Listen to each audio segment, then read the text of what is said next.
Amis chers internautes de Galgui TV, bonsoir et bienvenue aujourd'hui sur votre enquête numéro 1. Votre émission Enquête numéro 1 reçoit aujourd'hui le journaliste Djibril Mbaye.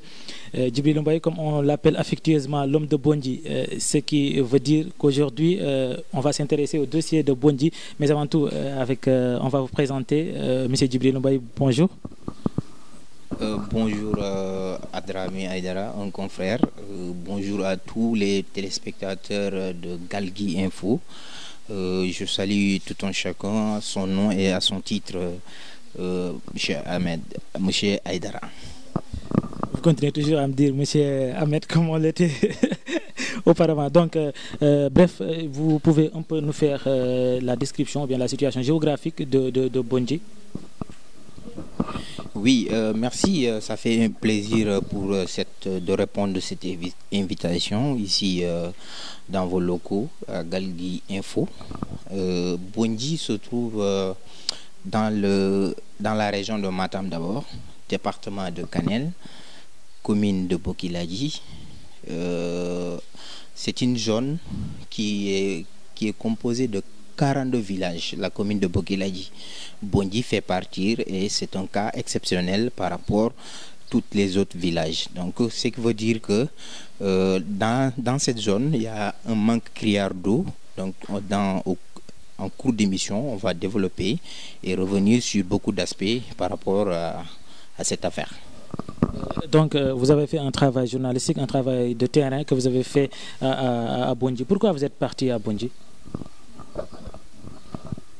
Merci beaucoup pour cette question. Je suis parti à Bondji, deux missions.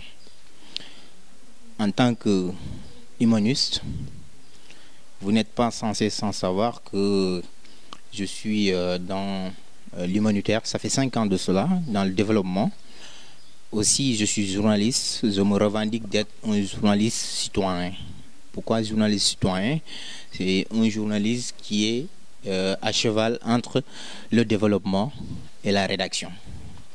Donc, pourquoi je suis parti à Bondji? Il y a plusieurs raisons. Les images qui défilaient dans les réseaux sociaux, qui ont fini de faire le tour du monde, c'était parti entre moi et ma consoeur, je peux dire une amie, une sœur à moi, Sophie Gueye, qui est présidente de Racine de l'Espoir. Tout est parti de là-bas. J'ai fait le premier post sur ma page Facebook. Après, Sophie m'a appelé. Elle a dit, est-ce qu'elle peut reprendre ce post? Et finalement, qu'elle a repris ça. Donc, avec les deux concours, on a eu à occuper les réseaux sociaux ce jour-là. Maintenant, les images ont défilé, ont fait le tour du monde et tout le monde était ému, les gens étaient indignés. Et par la suite, Sophie m'a appelé au téléphone, elle m'a dit que maintenant, il faut qu'on programme un voyage, on part à la rencontre des populations pour voir quels sont les problèmes sur le terrain et essayer d'apporter les solutions urgentes pour enfin atténuer la souffrance de cette population. Même à la souffrance de cette population que vous aviez présentée brièvement, est-ce que vous pouvez revenir sur cette affaire de Bondji?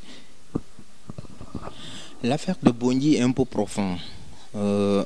Bondji n'est qu'un cas particulier parmi tant d'autres villages. Donc, d'après nos investigations, il y a une trentaine de villages qui sont dépourvus de l'eau depuis des décennies. Donc, aujourd'hui, le mal est profond là-bas. On a trouvé une population dans le dénouement total, la désolation et dans la précarité totale. Cette affaire est profonde. Donc, on a dit que Bondji est assis sur un socle, ou bien la zone de Loré est assise sur un socle. C'est vrai, tantôt. Mais il y a des solutions. Tout problème a une solution, tant pour moi. Donc, on a essayé de faire des enquêtes et des investigations. On a trouvé qu'à Bondji, on peut apporter de l'eau grâce à 3 possibilités. C'est-à-dire on peut puiser de l'eau, on peut faire des adductions de l'eau à partir du fleuve Sénégal jusqu'à Bondy. On peut construire un forage à Doundé, qui se trouve à une 40aine de kilomètres de Bondy, pour faire encore des adductions d'eau jusqu'à la région de Loré, pour régler leurs problèmes. On ne dit pas qu'il n'y a pas l'absence totalement absence de la nappe. Non, il y a la nappe, mais la nappe n'est pas abondante. Parce que l'eau se tarit vite. Il y a des puits, mais ces puits-là, tu peux creuser et atteindre la nappe, mais la nappe se tarit vite. Maintenant, il va falloir d'autres paramètres pour que cette population puisse avoir de l'eau en abondance. Nous avons eu à trouver que c'est possible. Doundé est là-bas, il y a Moudéri qui se trouve à 5 km, il y a le fleuve, il y a Dembankan qui se trouve à 17 km. Donc tout ça, c'est des possibilités pour tirer de l'eau là-bas et amener jusqu'à la zone de Loré. D'ailleurs, l'État même avait fait un CRD à Matam en fin 2019. C'est CRD au sorti, ils avaient émis un budget de 1,4 milliard pourrait régler l'affaire. Mais jusqu'à présent, ça tarde de sortir des terres ce projet. L'État a rangé ce projet dans les tiroirs au même moment que la population n'a pas d'eau à boire et creuse dans les ruisseaux pour boire. Donc, vous avez parlé de cette zone qui est Loré. D'ailleurs, même vous aviez fait un article que vous aviez écrit sur cette zone. Comment est-ce que ça s'est réellement passé? Voilà, en tant que journaliste, parce que tantôt j'étais évoqué que je suis parti en double casse-tête. Je suis parti casse-tête humanitaire, je suis parti en tant que casse-tête journaliste. On a sillonné 10 zones où le problème est plus profond. Ces 10 zones-là, j'ai eu à tourner mes reportages, aller directement à la rencontre des populations, aller directement à la rencontre des sources autorisées, qui sait qu'aujourd'hui, ils peuvent arguer et parler du problème où se situe exactement les mots de leur localité. Dans cette investigation, j'ai trouvé que beaucoup d'investissements ont été faits par la population même. Des puits ont été construits, des forages ont été construits.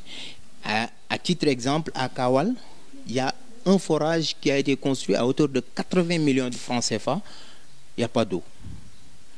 Donc, c'est du gâchis.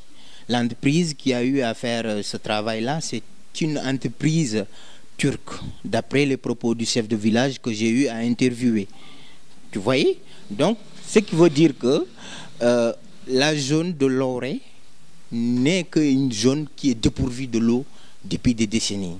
Malgré les tentatives de la diaspora et les braves citoyens qui sont là-bas, qui se sont mobilisés des fonds, mais qui ne parviennent pas toujours à étancher leur soif. Donc ces 10 villages qu'on a sillonnés, on a fait encore notre village où encore le mal est plus que profond, c'est-à-dire à Nyarwal. Là-bas, qu'est-ce qui se passe là-bas à Dramé? C'est terrible. C'est terrible dans la mesure où les populations, ils boivent de l'eau du marigot. C'est de l'eau de marigot, c'est juste des ruisseaux, quoi, en fait, perdus dans la brousse. Et pire dans ça, ce marigot-là a été creusé par les fonds du villageois à hauteur de 3 millions. Pour essayer juste stagner de l'eau, afin qu'ils puissent avoir quelque chose pour boire. Ça, c'est l'hivernage. Pendant la saison sèche, c'est plus terrible encore. Parce que là-bas, en ce moment, chaque famille a son ruisseau spécialement creusé au niveau des verges des marigots ou bien dans la brousse comme ça. Tu vois? Maintenant, tout ça, c'est inexplicable dans un Sénégal qui se réclame émergent. dans un Sénégal où on voit des sentiers sortir des terres à coups de milliards. Donc, je pense qu'aujourd'hui, l'État doit intervenir pour aider cette population à sortir dans ces problèmes qui est en train de dicter vraiment les mots. Donc, on peut dire que cette partie du Sénégal a été oubliée, comme on peut le dire, a été oubliée par l'État, par les dirigeants, par les autorités administratives. Mais vous, en tant que jeune, en tant que journaliste, mais en tant qu'homme social également, comment est-ce que vous avez pu trouver des solutions pour cette partie de la population?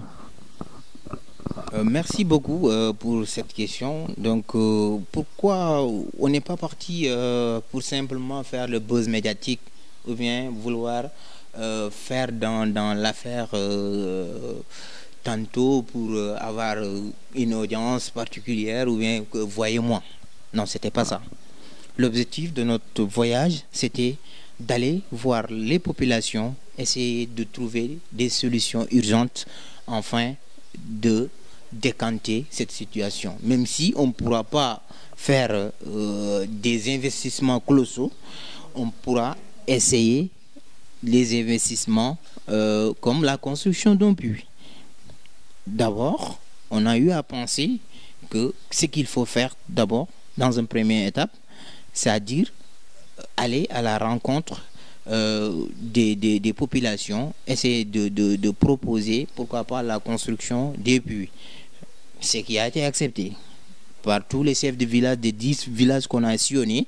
Ils ont accepté ce projet, dire que eux, ils sont là, que ils attendent que des gens qui viennent à leur secours. Tu vois?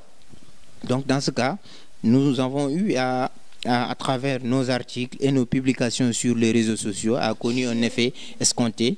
Et par la suite, il y a des bonnes volontés des autorités et des ONG qui sont manifestés aujourd'hui pour construire des puits. Aux actions journalistiques que vous avez faites, mais c'est peut-être aux actions de vos associations de développement que vous avez. Cela veut dire tout simplement que vous n'êtes pas tout simplement limité à être journaliste, mais plutôt également à être un homme de social. Comment est-ce que vous allez nous présenter brièvement votre association de développement? Vous allez présenter aux téléspectateurs de Galgui Info. Merci. Tantôt, je suis très content d'aborder des questions d'association, surtout dans le domaine humanitaire. Je suis le président de l'association pour le développement du village de Fora Diawara. C'est un village qui se trouve dans la région de Matam, département de Kanel, commune de Ouresidi. Donc c'est un village qu'on peut assimiler aussi à un village qui est oublié par des pouvoirs publics. Pas totalement, mais c'est juste oublié parce qu'il n'y avait pas cette considération profonde. Tu vois? Donc aujourd'hui, je suis à la tête de l'association, ça fait 5 ans de cela. Donc j'ai eu à réaliser beaucoup de choses qu'on pourra venir au cours de l'émission. Je sais très bien que l'État a eu à faire, mais c'est des bourgades qui sont considérés comme eux, ils reçoivent toujours leur part du gâteau qu'à la dernière minute. C'est-à-dire ils ne sont pas dans la liste des urgences, ils ne sont pas dans la liste des gens qui peuvent bénéficier des retombées et les fruits de croissance de ce pays. C'est toujours ça pour te dire, en bref, c'est des villages qui toujours attendent, mais jamais ne reçoivent.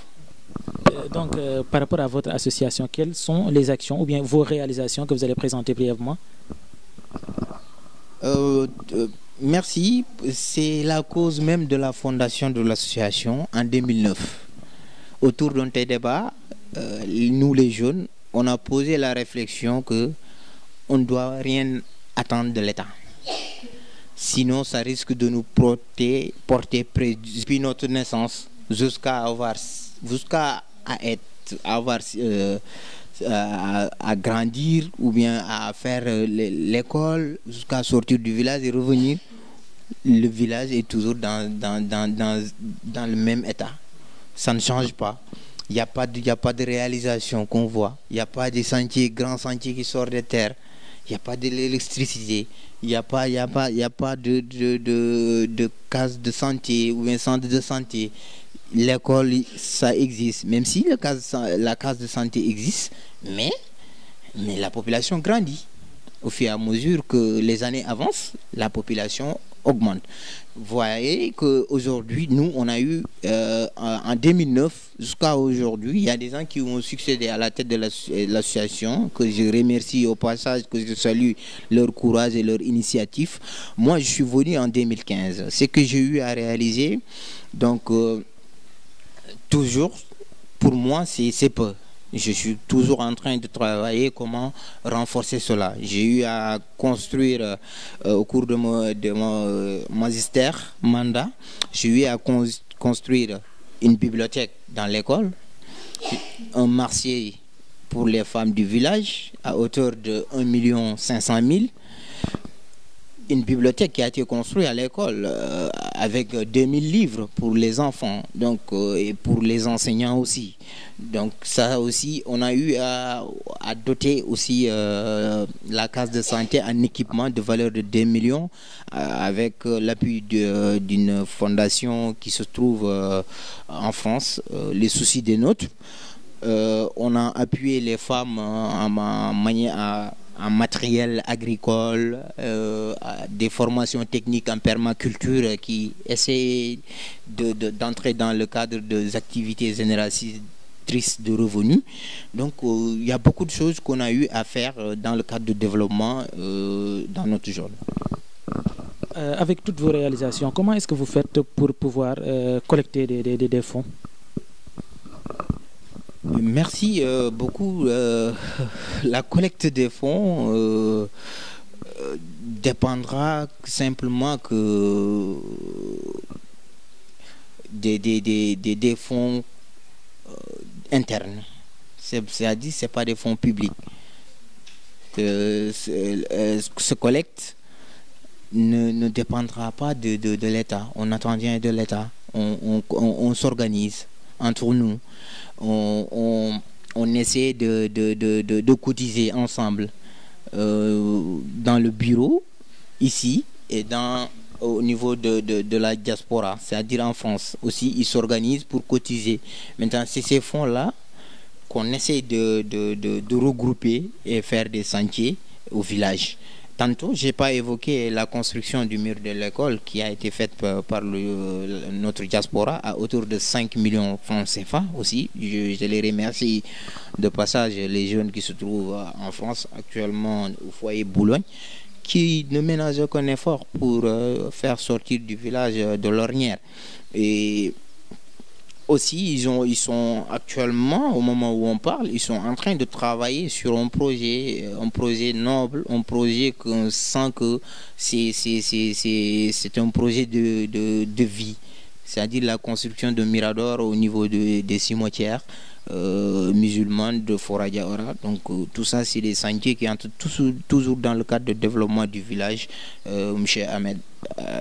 Aïdara.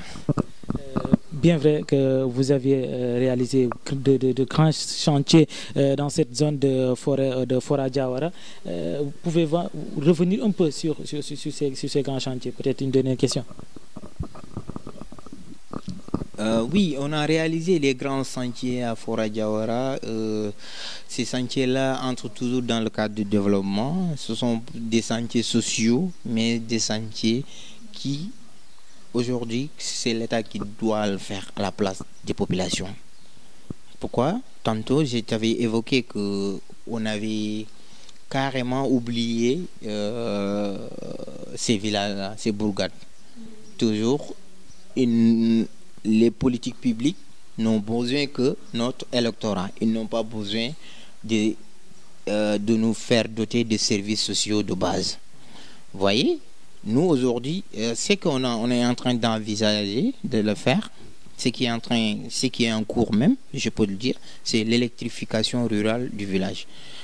Donc le dossier avance beaucoup, mais je ne veux pas évoquer certaines choses sur la presse. Mais je sais que très bien, je suis de très près ce qui se passe au niveau de l'ASER, c'est-à-dire l'agence sénégalaise de l'électrification rurale. Le dossier avance très bien, donc on a des assurances que le village sera doté de l'électricité et va sortir des ténèbres sous peu de temps. Donc tout ça, c'est des sentiers en cours. Autre chose encore, nous sommes en train d'envisager pour créer quelque chose qui va essayer de rentrer des fonds pour l'association, c'est-à-dire créer un grand espace public, pourquoi pas cultiver une sorte de ferme agricole pour voir comment on pourra générer des revenus et essayer de donner de l'emploi aux jeunes. Voilà. Merci beaucoup Djibril. Donc votre dernier mot? Le dernier mot vous revient. Je vous remercie pour l'invitation et je remercie tous les téléspectateurs de Galgui Info.